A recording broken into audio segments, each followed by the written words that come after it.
Hello friends, welcome to the channel Chhavi Dhruv Gupta. तो आज की इस वीडियो में हम बात करेंगे फंडामेंटल एनालिसिस की। फंडामेंटल एनालिसिस बेसिकली यूज़ होती है इन्वेस्टिंग के लिए। इन्वेस्टिंग मीन्स जब आपका टाइम होरिजन बड़ा हो, like 6 month, 1 year, 2 year, 5 year etcetera. Fundamental analysis में हमें कुछ पैरामीटर्स को देखना होता है। फर्स्ट थिंग जो हमें नोटिस करनी होती है वो होती है इंट्रेंसिक वैल्यू। हमें ये देखना होता है क्या स्टॉक की इंट्रेंसिक वैल्यू स्टॉक के प्राइस से अपर है या लो है। अगर स्टॉक की इंट्रेंसिक वैल्यू स्टॉक के प्राइस से कम है तो इसका मतलब स्टॉक ओवर वैल्यूड है। अगर स्टॉक की इंट्रेंसिक वैल्यू स्टॉक के प्राइस से ज़्यादा है तो इसका मतलब स्टॉक अंडर वैल्यूड है। जैसे कि कोई स्टॉक अगर 100 पे चल रहा है और उसकी इंट्रेंसिक वैल्यू 200 है, इट मीन्स कि स्टॉक अंडर वैल्यूड है, उसके ऊपर जाने के चांसेस ज़्यादा हैं।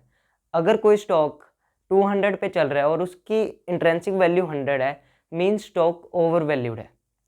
एंड द सेकेंड पैरामीटर जो हमने चेक करना है वो है रेशोस। रेशोस में फर्स्ट इंपॉर्टेंट रेशो जो हमने चेक करनी है वो है पीई रेशो। पीई रेशो होती क्या है? पीई रेशो होती है price of the stock upon earning per stock. Like for example, अगर कोई स्टॉक चल रहा है 100 का और उसकी अर्निंग पर स्टॉक है 10 की, तो अगर हम डिवाइड करेंगे तो 10 आएगा। 10 इज़ वेरी गुड नंबर। हम जनरली ये देखते हैं कि पी रेशो 20 या 20 से बिलो होनी चाहिए। सिंपल लैंग्वेज में 20 पी रेशो होने का मतलब आप 20 रुपीज़ इन्वेस्ट कर रहे हो 1 रुपी अर्न करने के लिए। मतलब आज आप 20 रुपीज़ लगा रहे हो, आपको 21 रिटर्न में मिलेंगे। एंड द सेकेंड रेशो जो आपने चेक करनी है वो है पीबी रेशो। पीबी रेशो क्या होती है? Price of the stock upon its book value. अब जैसे कि कोई स्टॉक चल रहा है 100 पे और उसकी बुक वैल्यू है 50, तो उसकी पीबी रेशो आएगी 2। 2 is good. PB ratio generally हम इसलिए चेक करते हैं कि कल को अगर कंपनी को बेचना भी पड़ जाए तो जोन सी बुक वैल्यू है पर शेयर वो हमें मिलती है, तो इसलिए हम पीबी रेशो देखते हैं। थर्ड रेशो जो हम नोट करते हैं वो है डेप्ट टू इक्विटी। डेप्ट टू इक्विटी रेशो होती है इक्विटी मतलब जोन सा कंपनी फंड रेज करती है अपने शेयर्स बेच के। मतलब इक्विटी जब कंपनी फंड्स बेच के पैसा उठाती है उसको कहते हैं इक्विटी से पैसा उठाना। डेप्ट से मतलब जब बोरोइंग करती है कंपनी और उसको उसके ऊपर इंटरेस्ट देना पड़ता है, वो होती है डेप्ट। हमें बेसिकली ये देखना है कि अगर कंपनी की इक्विटी से फंड्स ज़्यादा हों डेप्ट से, जैसे कि अगर पीबी रेशो अगर डेप्ट टू इक्विटी रेशो किसी कंपनी की चल रही है 0.25, 0.25 का मतलब है कंपनी ने 100 रुपीज़ इक्विटी से उठाए हैं और डेप्ट से 25 रुपीज़। बेसिकली जोन सी कंपनी इक्विटी से ज़्यादा उठाती है, इक्विटी में होता कम रिस्क है। डेप्ट में ये होता है कि आपको अगर लॉस भी हो रहा है तब भी आपको इंटरेस्ट तो पे करना ही पड़ेगा। सो डेप्ट एक रिस्की है एंड इक्विटी एक आप रिस्की नहीं कह सकते, मतलब कंपनी उसमें अपने शेयर्स दे देती है बस, तो ये थोड़ा एक्सपेंसिव है। बट हम डेप्ट टू इक्विटी रेशियो में बस ये चेक करते हैं कि इक्विटी ज़्यादा है कंपनी की डेप्ट से, तो it is a good sign. And the fourth ratio जो हमने चेक करनी है वो है करंट रेशियो। करंट रेशियो होती है total assets upon total liabilities. Suppose कोई कंपनी की टोटल एसेट्स है 1 CR एंड उसकी लाइबिलिटी है 50 लाख, तो इसको डिवाइड करेंगे तो 2 आएगा आंसर। करंट रेशियो अगर 2 है तो इसका मतलब जितनी उसकी लाइबिलिटीज़ है उससे डबल अमाउंट की कंपनी के पास एसेट्स पड़ी हैं। अब अगर किसी कंपनी की करंट रेशियो 1 से नीचे आ गई, 1 से नीचे होने का मतलब ये हो गया कि कंपनी के पास एसेट्स से ज़्यादा तो लाइबिलिटीज़ है। मतलब उसकी लाइबिलिटीज़ इतनी है कि अगर वो अपनी सारी एसेट्स भी बेच दे तब भी उसकी लाइबिलिटीज़ पूरी नहीं होंगी। सो बेसिकली हमने करंट रेशियो में ये देखना होता है कि करंट रेशियो हमेशा हमेशा हमेशा 1 से ऊपर होनी चाहिए। तो इन रेशियोज़ के बाद हमें और इम्पोर्टेंट चीज़ जो हमने चेक करनी होती है वो होती है ROE। ROE क्या होती है? ROE होती है रिटर्न ऑन इक्विटी। इक्विटी आपको समझ आ गया कि जो फंड रेज करते हैं शेयर्स बेच के, उसको कहते हैं इक्विटी। रिटर्न ऑन इक्विटी मतलब जितना कंपनी ने इक्विटी से पैसा उठाया उस पर कितना % रिटर्न दे रही है। बेसिकली हम ये सोचते हैं कि अगर 15% या उससे प्लस में रिटर्न दे रही है कंपनी इक्विटी पे, तो वो गुड साइन माना जाता है, 15 से ऊपर हो। एंड ROCE होता है रिटर्न ऑन कैपिटल एम्प्लॉयड। अब कैपिटल एम्प्लॉयड अब कैपिटल एम्प्लॉयड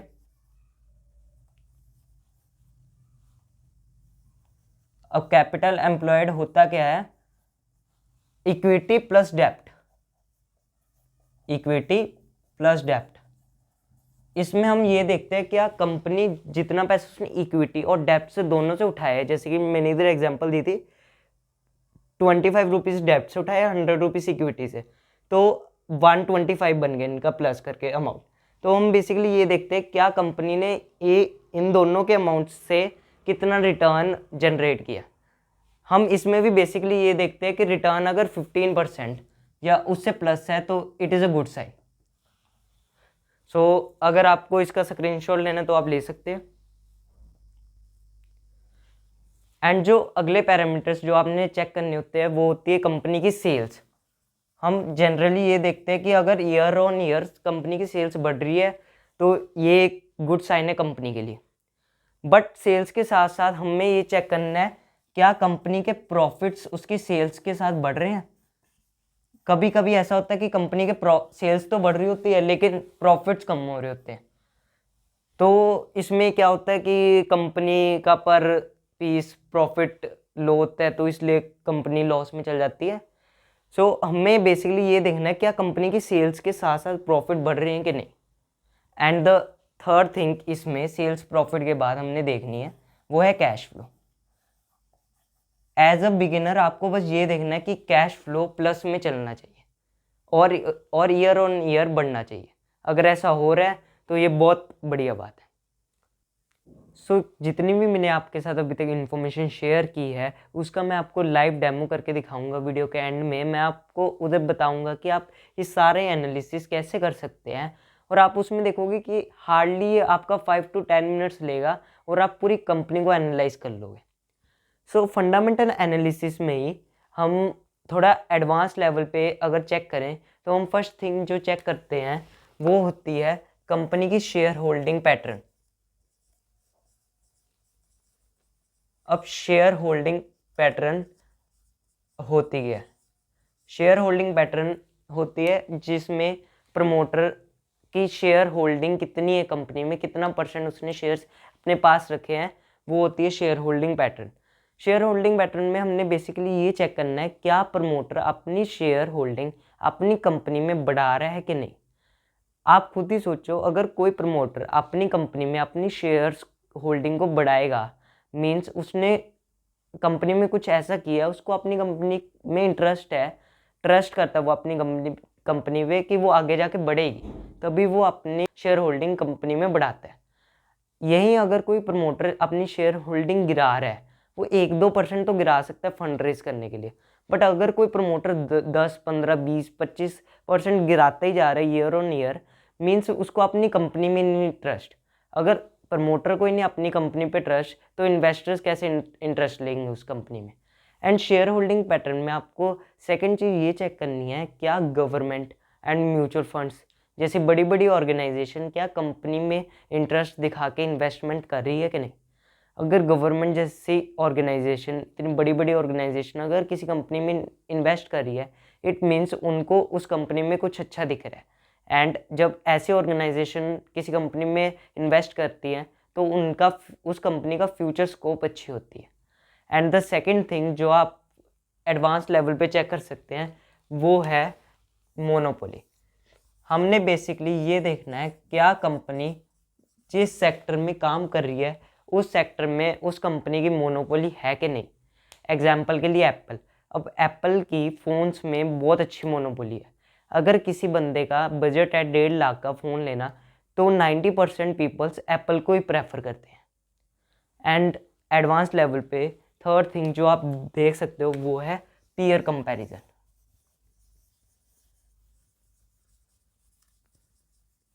अब पीयर कंपैरिजन होता क्या है? पीयर कंपैरिजन मतलब जो उनसे सेक्टर में कंपनी काम कर रही है और बाकी कंपनी जो उस सेक्टर में काम कर रही है उन सब का कंपैरिजन करना। हमने ये देखना है कि जौन सी कंपनी हमने जिसका फंडामेंटल एनालिसिस कर रहे हैं, क्या वो अपने पीयर्स के बराबर है या उनसे ज़्यादा है। अगर जैसे कि सपोज कीजिए किसी कंपनी का मार्केट कैप है 50,000 करोड़ और किसी कंपनी का मार्केट कैप है 50 करोड़। अब 50,000 करोड़ वाली कंपनी तो 5 करोड़ को 50 करोड़ को तो ऐसे ही, मतलब 50 करोड़ का तो कुछ बनेगा ही नहीं ना अगर उसके सामने 50,000 करोड़ की कंपनी है। तो हमने बेसिकली पीयर कंपैरिजन में यही चेक करना है कि मार्केट कैप कितना है हर कंपनी का उस सेक्टर में। सो एडवांस लेवल पे जो आप फोर्थ चीज चेक करोगे वो होगी फ्यूचर नीड।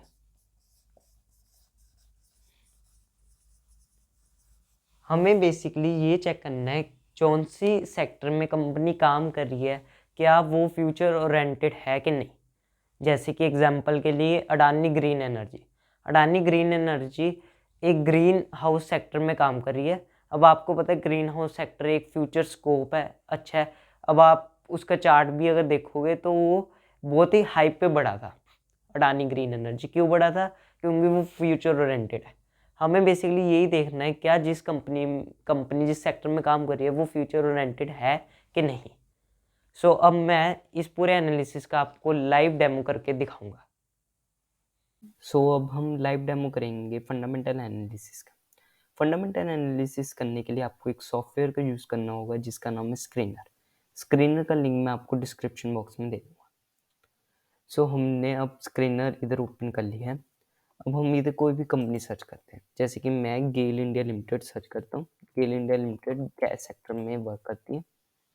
अब हमें जो भी पैरामीटर्स चेक करने हैं वो हम एडिट रेशो से निकाल सकते हैं। जैसे कि हमने चेक करना है डेब्ट to equity ratio and current ratio and हमने चेक करनी थी इंट्रिंसिक वैल्यू।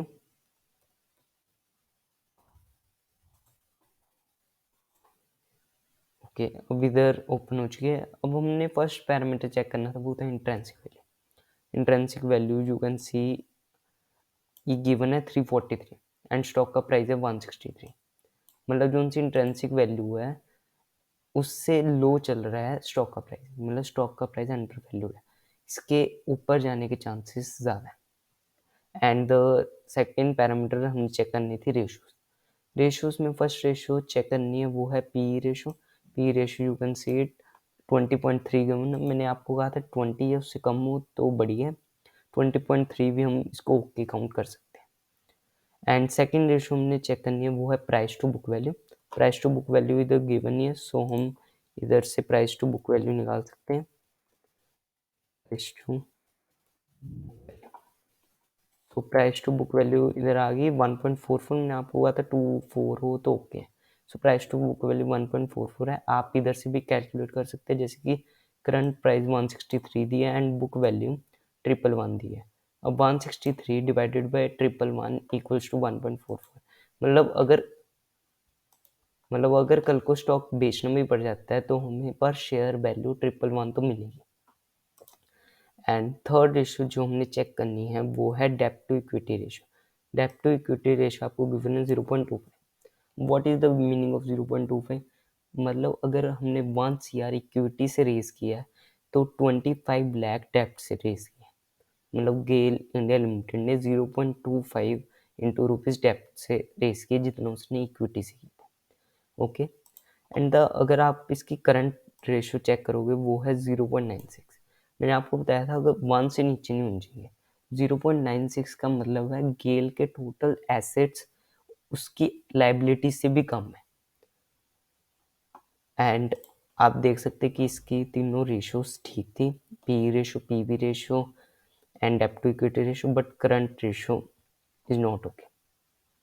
एंड आगे रेशोज में हम चेक करनी थी ROE, return to equity. Return to equity मैंने आपको कहा था 15% से ज़्यादा हो तो बढ़िया मानी जाती है, बट इधर 8.69% है। And return to capital employed भी 9.76% है। अगर ये 15-20% होती तो हम इसको गुड साइन कर सकते थे, बट ये कम है। ऐसे स्टॉक होते हैं जिनकी 15 to 20% से भी हाई होती है, जैसे कि मैं आपको एग्जांपल दिखाता हूँ बीएसटी इंडस्ट्रीज़ का। बीएसटी इंडस्ट्रीज़ के आप ROE एंड ROC देखोगे तो 29-38% है। That was very high. ऐसे स्टॉक होते हैं जिनकी 2 या 3 रेशोज बढ़िया होती है, कुछ नहीं होती। वो हम वापस गेल पे चलते हैं। सो हमने ratios and intrinsic value 2 parameters check कर लिए। अब थर्ड थिंग हमने चेक करनी है वो है sales and profit of the company. अब सेल्स एंड प्रॉफिट हम P&L अकाउंट से कैलकुलेट कर सकते हैं, क्वार्टर रिजल्ट्स भी हम कैलकुलेट कर सकते हैं।